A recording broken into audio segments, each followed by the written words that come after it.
برادران ملت اسلامیہ، السلام علیکم ورحمۃ اللہ وبرکاتہ۔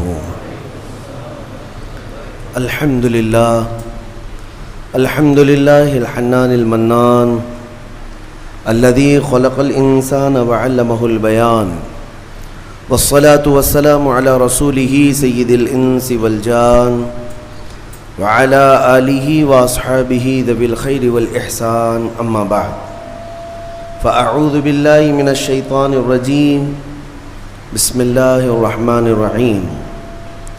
يا أيتها النفس المطمئنة ارجعي إلى ربك راضية مرضية فادخلي في عبادي وادخلي جنتي، صدق الله مولانا العظيم۔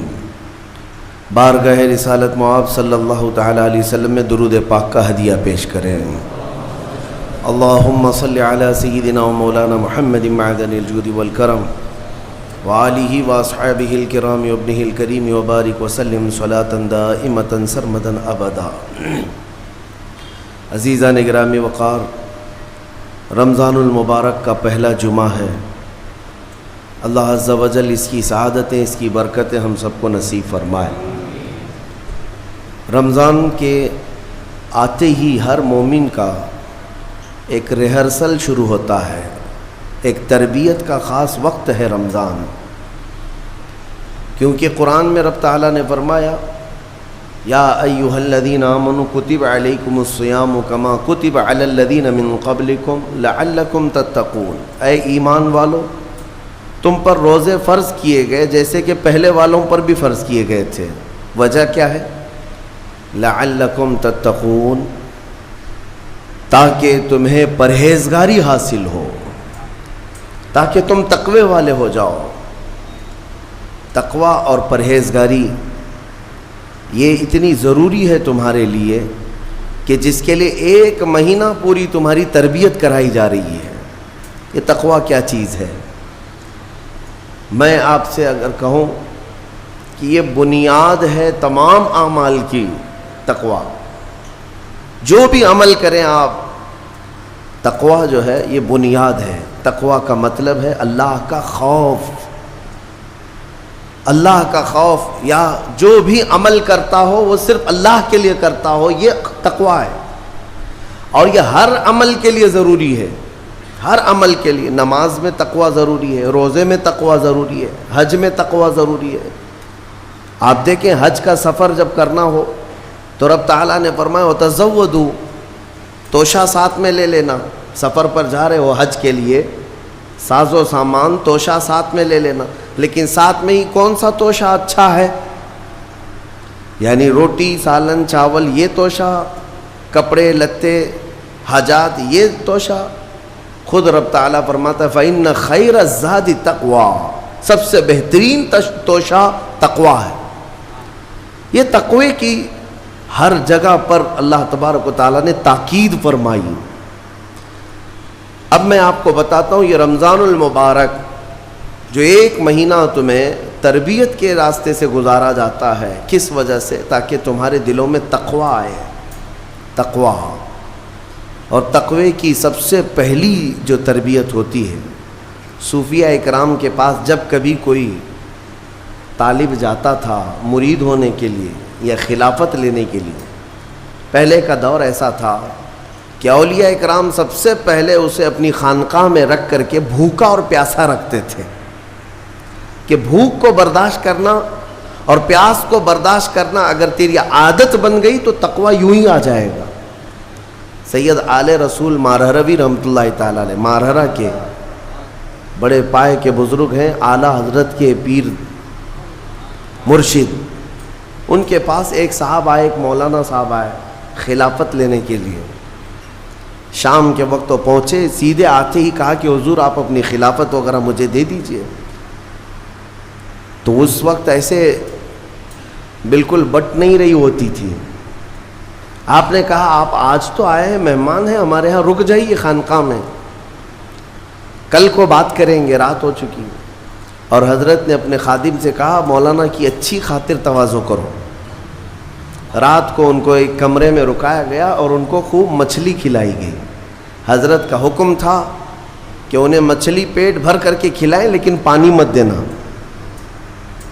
اور ایک خاص قسم کی وہاں پر مچھلی ملتی ہے اتر پردیش میں، وہ مچھلی کھلائی گئی.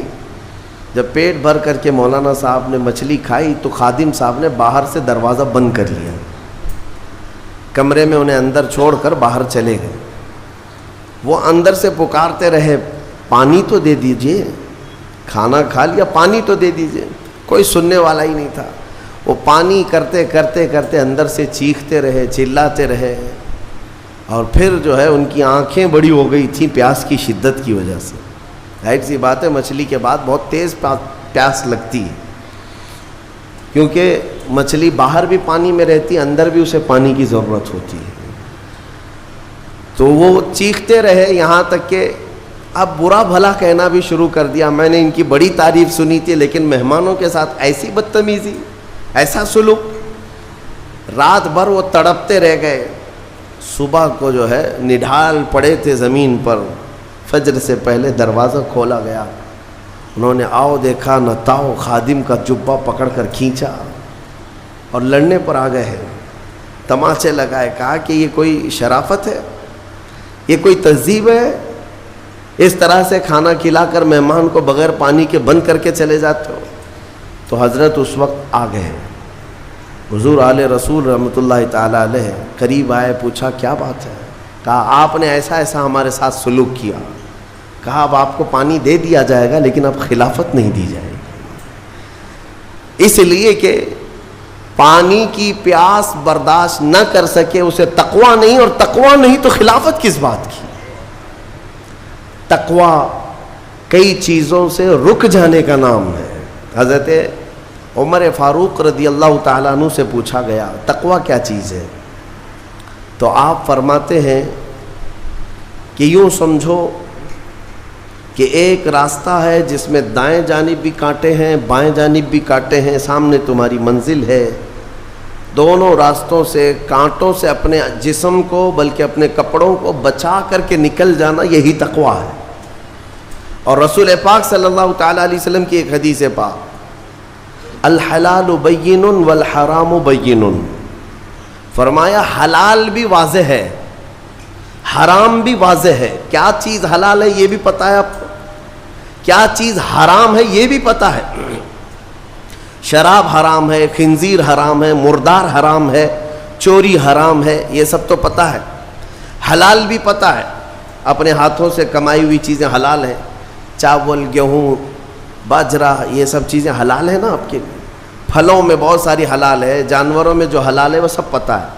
تو حلال کی لسٹ بھی معلوم ہے تمہیں، حرام کی لسٹ بھی معلوم ہے. حضور پاک صلی اللہ علیہ وسلم فرماتے ہیں ان دونوں کے بیچ میں کچھ چیزیں ہیں جن کے بارے میں پتہ نہیں چلتا حلال ہے کہ حرام ہے. ان چیزوں کو چھوڑ دینے کا نام تقویٰ ہے. بعض لوگ کیا سمجھتے ہیں حرام کو چھوڑ دینا تقویٰ ہے. ارے میاں حرام کو چھوڑنا تو مسلمان کی شان ہے، ضروری ہے. تم شراب نہیں پیتے تو یہ تقویٰ نہیں ہے، یہ تو اسلام کا حکم ہے. تم جوا نہیں کھیلتے، چوری نہیں کرتے، یہ تو اسلام کا حکم ہے تمہارے اوپر.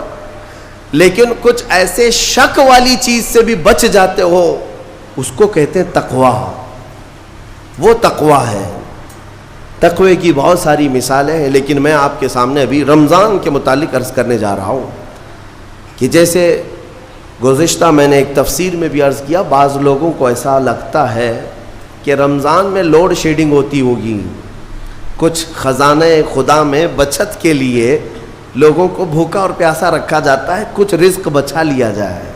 نادانو، اللہ رب العزت جو پوری کائنات کا رزاق حقیقی ہے اسے کسی چیز کی کمی نہیں ہے. یہ روزے جو فرض کیے گئے خزانے میں بچت کے لیے نہیں بلکہ ہمارے جسموں کی اور ہماری روحوں کی اصلاح کے لیے، ہماری روحوں کی اصلاح اور جسموں کی اصلاح کے لیے ہمیں تقویٰ ملے. میں آپ کو بتاتا ہوں، ایک سوال میں آپ سے پوچھتا ہوں. آج رمضان میں یہ بہت ضروری ہے کیونکہ رمضان ہونے کے بعد بھی سب کو پتہ ہے کہ چاند دکھتے ہی اللہ شیطانوں کو قید کر لیتا ہے، یہ سب کو پتہ ہے. حدیث پاک میں بھی سرکش جنات اور شیطان دونوں